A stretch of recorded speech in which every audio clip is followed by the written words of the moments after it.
One by one, the men became rich, then one by one, they started to disappear. And all of them had one thing in common. They slept with a strange woman who walked into our village barefoot. Nobody saw her coming. That morning in Umueze village, everything started as usual. Roosters crowed, women were pounding yam, and children chased goats around. Then, she appeared, a strange woman, walking barefoot on the dusty path. She wore a long black gown that swept the ground behind her. Her skin was smooth and fair like someone who had never walked under the sun. But it was her eyes. Her eyes looked deep, like they had seen many lifetimes. Nobody knew her name, they just called her Nwanyi Oma, the beautiful woman. She didn't talk much. She didn't greet anyone. She just walked quietly to the old, abandoned compound near the palm grove. That place had been empty for years. Snakes and grass had taken over. But within days, the compound changed. Flowers started growing around her hut. Birds gathered every morning to sing like they were praising her. Her compound smelled sweet, like fresh rain and garden herbs. People started watching her from a distance. Children stopped playing near her house. Women gossiped while fetching water. Men stared quietly, unsure of what to make of her. Then strange things began to happen. One by one, the poorest men in the village went to visit her. Some said they went to greet her. Others claimed they were checking if she needed anything. But after visiting her, something strange happened. They all became rich. Kolechi, the palm wine tapper that used to drink more than he worked, suddenly built a 2-story house and installed a solar panel. Okonkwo, the tired bricklayer, stopped carrying blocks and started driving a white Benz with tinted windows. Baba Onu, who couldn't pay bride price for over 10 years, suddenly married a city babe with fake lashes and Bond Street wig. People were confused. Whispers started, then someone finally said it all. Them say not that woman. Not that woman, they give them money after they sleep with am. At first, it sounded like a joke. But more and more men started going to her at night. They didn't hide it. They dressed well, sprayed perfume, even practiced love poems under the mango tree. They brought her yams, crates of malt, bottles of palm wine. Every evening, her compound looked like a king's palace, but deep down, everyone knew it wasn't love, it was hunger. Greed. Desperation, and it worked. Every man that entered her hut at night came out with money, cars, new clothes. Even married men couldn't resist. The village chairman left his wife at the clinic and carried a bottle of schnapps to her house, but one question kept hanging in the air, like smoke from a burning bush. What does she gain from all this? Nobody asked, nobody cared, they just wanted what she gave. Soon, the women of Umueze village couldn't stay quiet anymore. Husbands were no longer husbands. They came home late, smelling of perfume and strange herbs. Some stopped talking to their wives completely. Others started beating their wives over small issues.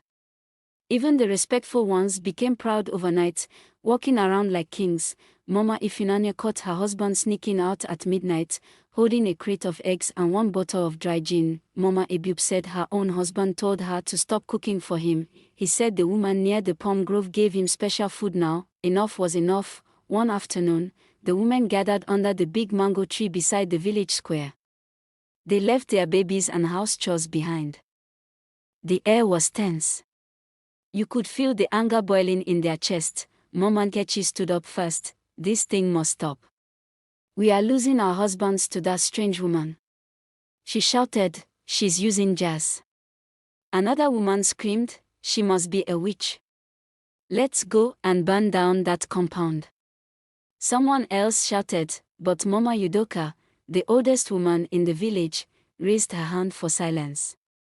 Her voice was calm but firm. We don't know who she is or where she came from, she said. But one thing is clear, our men are the ones chasing her, not the other way around. If we fight her without understanding what is behind this, we might open the door to something more dangerous. The women agreed to be careful. But they were not ready to keep quiet. They decided to visit the chief priest the next morning. but that same night, 5 more men visited the mysterious woman. One of them was the Egui's son. He had never spoken to a poor person before. But he knelt down at her doorstep, begging. By morning, he was seen driving a red sports car, spraying money at the market square. The women wept, some cried inside their rooms. Others cried while cooking. A few packed their things and went to their parents' houses, tired of competing with a woman they didn't understand. Children noticed the silence at home. The village grew colder, like something sacred had been broken. Yet the men continued going. Every night, her lantern would shine gently from her window like a signal, and every night, another man would walk into her arms, but something was changing. At first, the wealth was all everyone could talk about. The men who visited Nwanyi Oma became rich overnight: cars, lands, designer clothes, new houses. But then, they started to disappear. It began with Kolechi, the palm wine tapper turned landlord. One morning, his new gate was wide open. His Benz was still parked outside, keys still in the ignition. But Kolechi was nowhere to be found. They searched the bush, the stream, even the back of the shrine. Nothing. It was as if he vanished into thin air. A few days later, Boba Onu, the one who married the city girl, was next. His wife said he got a call around midnight, stepped outside, and never came back. His phone was found at the doorstep. His shoes were neatly placed beside it. Whispers began to spread like wildfire. They are disappearing one by one. It's the woman. She's taking them. The fear began to creep into the hearts of the villagers, but surprisingly, the men didn't stop. They said, maybe those ones offended her. Maybe they didn't keep the rules. Maybe their time was up. Even some of the ones who had not yet gone started rushing to her, afraid that the opportunity might vanish soon. The women begged, they cried, they warned their husbands, but the men didn't listen. The question everyone was asking, who's this woman? Where did she come from? Why are the men disappearing after she gives them wealth? But no one in the village has answers to that yet. Then one night, the village was shaken again. Okonkwo, the bricklayer, one of the men she blessed with wealth, was seen shouting in his compound. His eyes were red. He kept screaming, "She's calling me. I told her I'm not ready. She's calling me." Before anyone could stop him, he ran out into the night, barefoot and shirtless.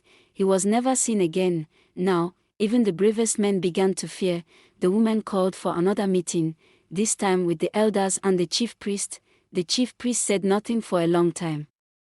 Then he finally spoke. "You all rushed to a woman you did not understand.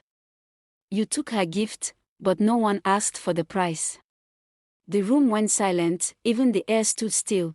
Then he added, "The spirits have started collecting their due. But the worst has not yet come." The next morning, the sky was unusually gray. Clouds gathered like spirits waiting for something to happen. The birds that usually sang in her compound were silent. The women of Umueze were ready. They tied their wrappers tight.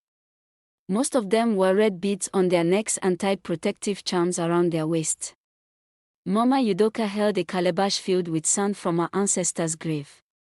Mama Ebiub carried a broom soaked in palm oil. They went in a group, over 30 of them, marching through the village like a rising storm. Nobody dared stop them. The men watched from behind trees and fences. Some shook their heads in fear. Others whispered, "Let them go. Let them try." When the women reached the compound near the palm grove, they stopped. The gate was already open, as if she had been expecting them. Her hut stood there, quiet. No smoke from the kitchen. No birds on the roof. Just the eerie silence. And the scent of flowers.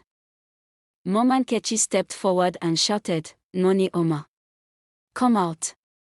We want to see you." No reply. The women began to chant. Songs of war. Songs of pain.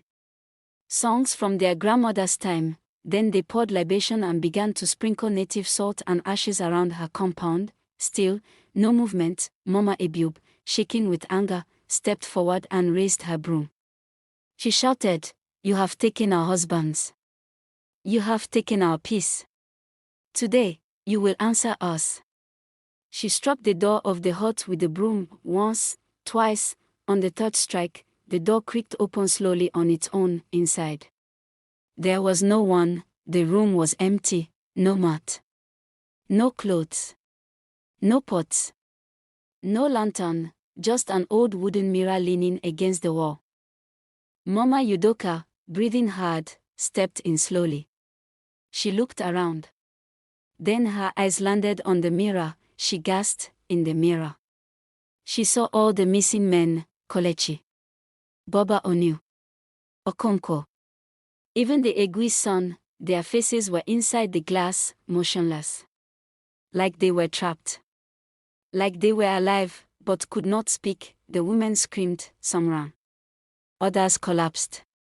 A few stood frozen, unable to breathe. Then, from behind the hut, a soft voice floated in the air like smoke. You should have stayed in your homes. They turned. There she was, Nani Omar, standing under the udala tree. Still barefoot. Still wearing her black flowing gown. Her eyes, darker than ever, stared straight into their souls. She didn't smile, she didn't move, she just whispered again, you want to fight me? You haven't seen anything yet. The wind howled. The sky roared. And the women felt something shift under their feet, something that wasn't of this world. The ground beneath their feet felt like it was breathing, hot. Cold. Then hot again. The wind swirled in circles around Nani Omar, blowing dust and dry leaves like a warning. Yet she didn't blink. She just stood there, her hands by her side, watching the women, like a queen watching ants. Mama Udoka, her wrapper loose and face wet with sweat, stepped forward again. You. What are you? She shouted, but her voice cracked halfway. Nani Omar tilted her head slowly, her voice calm, too calm. You should ask your husbands that question. They are the ones who made me what I am. The wind howled louder. Thunder cracked in the distance, though the skies had not yet opened. The women stood there, some trembling, others frozen in fear. Nani Omar's face remained calm, untouched by time or fear. But as the wind whipped harder, something strange began to happen. Her long black gown fluttered in the air, then her face started to change. First, her smooth skin cracked ever so slightly at the corners of her eyes. Then her hair, once shiny and black, turned dull and grey like ashes. Her fingers, those soft, dainty hands the men once kissed, now looked bony, aged, and wrinkled. The woman gasped in horror. Mama Udoka fell to her knees and whispered, she's not young. She's not who we thought. Because she wasn't, she was never young. Never beautiful. Nani Omar was an ancient being, a spirit of seduction, punishment, and hunger. Her real name was long forgotten, but stories about her still lived in secret scrolls hidden in shrines across the land, long ago, when kingdoms were still rising and falling. She was a woman scorned, betrayed by her husband and banished for practicing forbidden charms. She had once loved a man deeply, but he left her for a younger woman. In her pain, she made a blood pact with a river goddess. She begged to stay beautiful forever. She begged to never feel pain again.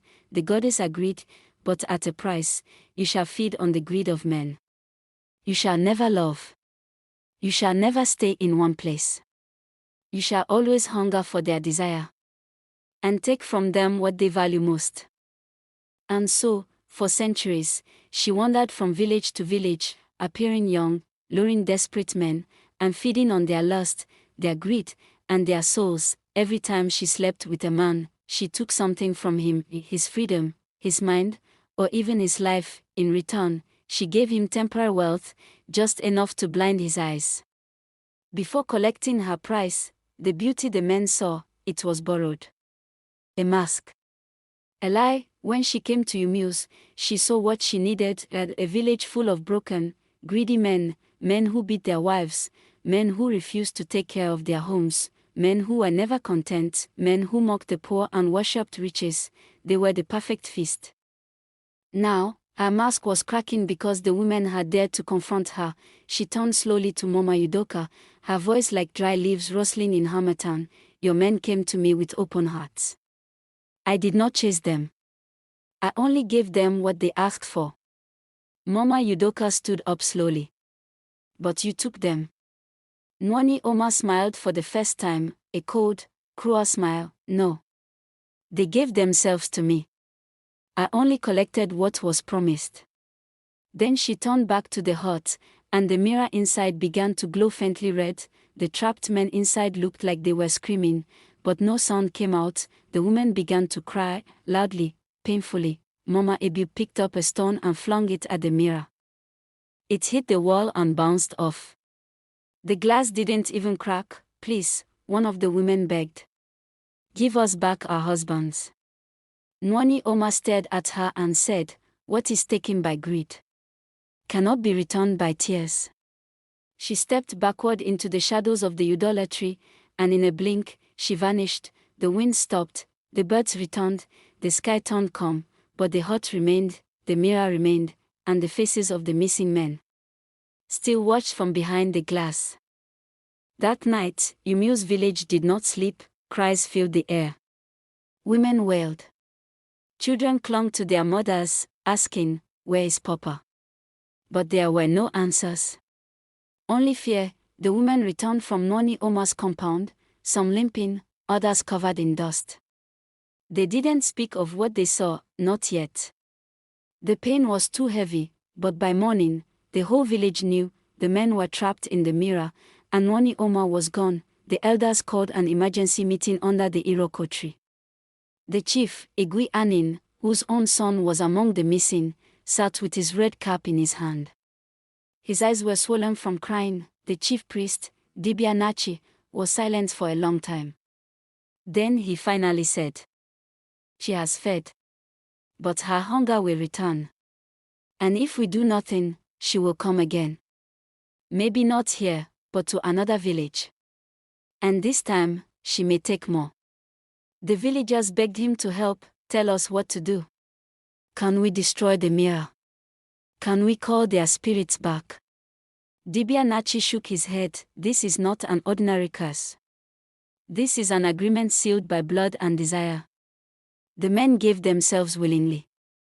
To break it, we need more than fire or chants. We must go to the source, the goddess who gave her the power.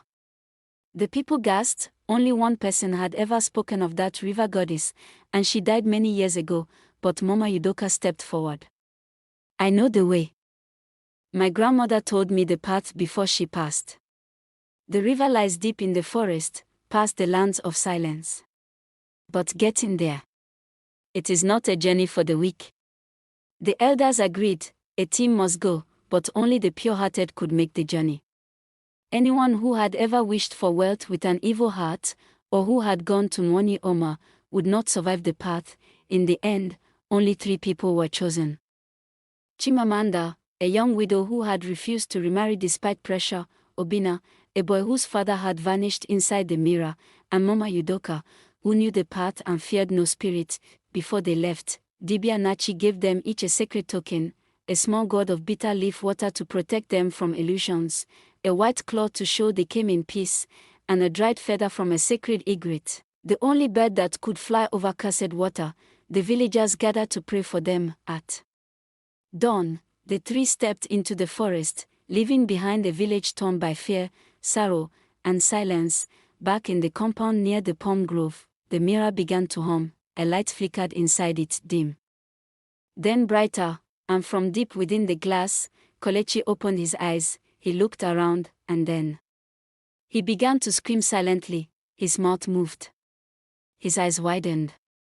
He was trying to warn them, but no one could hear, because in the forest, something else had just awakened, and it was watching. The forest was not just thick, it was alive. Every step Chimamanda, Obina, and Mama Udoka took felt washed. The trees whispered. The wind carried strange voices. The deeper they went, the more time seemed to slow down. Sunlight barely touched the ground. It was as if the forest didn't want them to find what they were looking for. Obina clutched the feather tightly, his eyes wide with fear. Chimamanda walked in silence, praying softly under her breath. Mama Udoka led the way, her steps steady, her lips moving with quiet incantations her grandmother had taught her long ago. After hours of walking, they reached a clearing. At the center was a river, not wide, but so clear you could see every stone beneath it. It didn't flow. It stood still like glass. No ripple. No sound. The trees around it had no leaves. Everything was silent. This is the river of silence, Mama Udoka whispered. This is where the goddess lives. They removed their shoes. Chimamanda poured the bitter leaf water around them in a circle. Obina laid the white cloth by the riverbank. Then Mama Udoka stepped forward and knelt. She spoke in an old tongue, Great Mother of Waters, we come in peace. We come with heavy hearts. A daughter of your hand, Nani Omar, has trapped our men with the gift you gave her. We beg you, show us mercy. Nothing happened. The water stayed still. Then suddenly, a single ripple moved across the river, then another, and then. She rose. The river split down the middle like a curtain. From its center, a figure slowly emerged, a woman, tall and glowing, with skin the color of moonlight.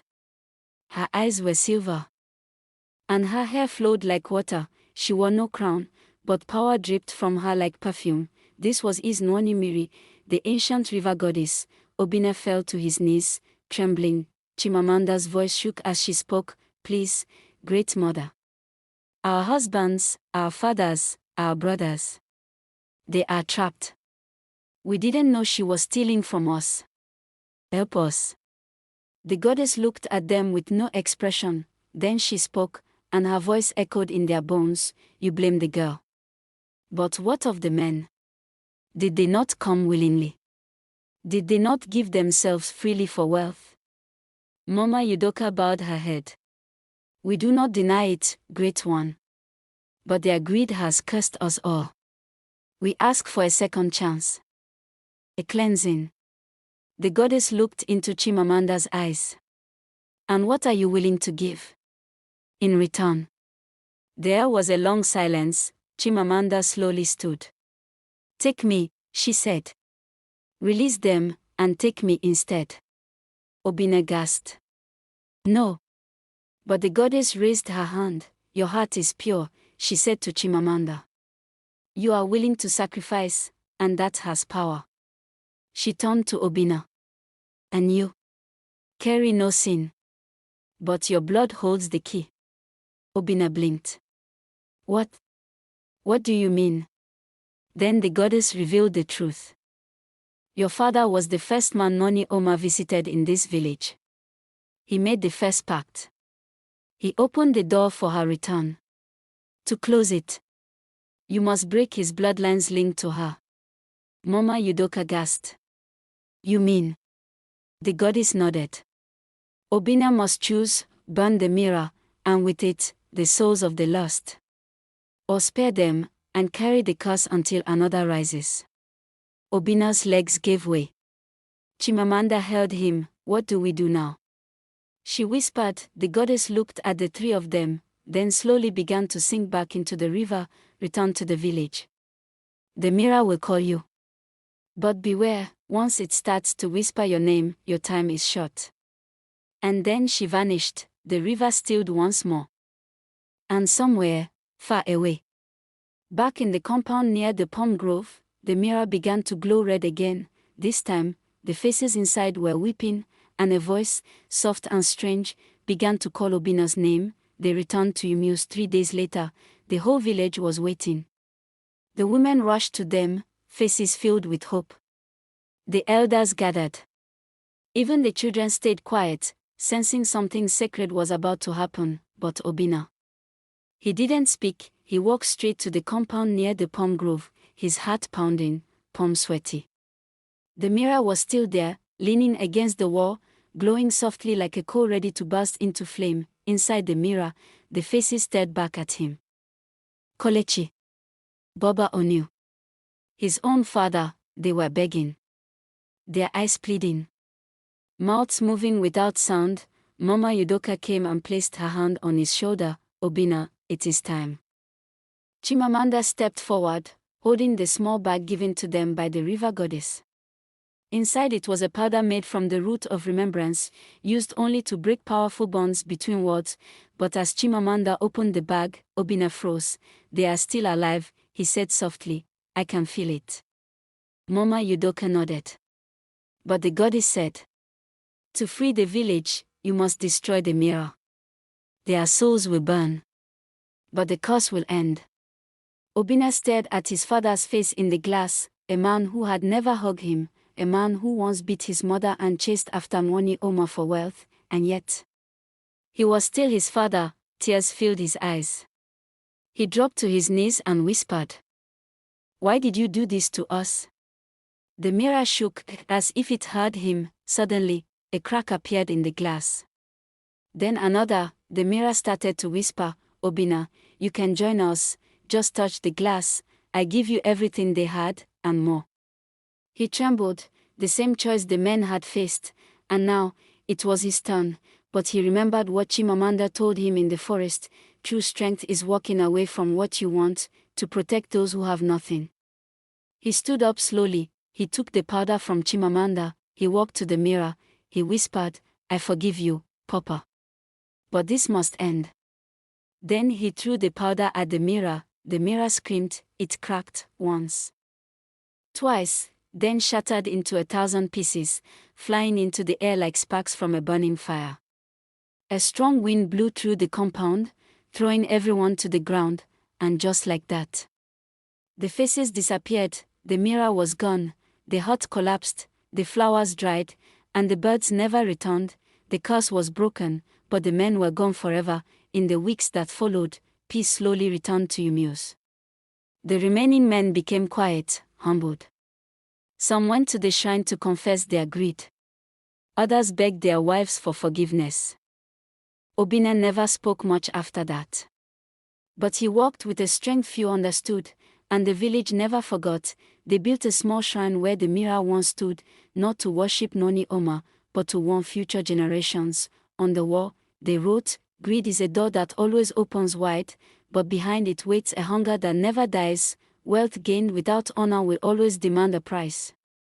And so, the village of Umueze learned the hardest truth. Sometimes, the greatest danger is not in the witch who tempts you, but in the part of your heart that says yes. The end.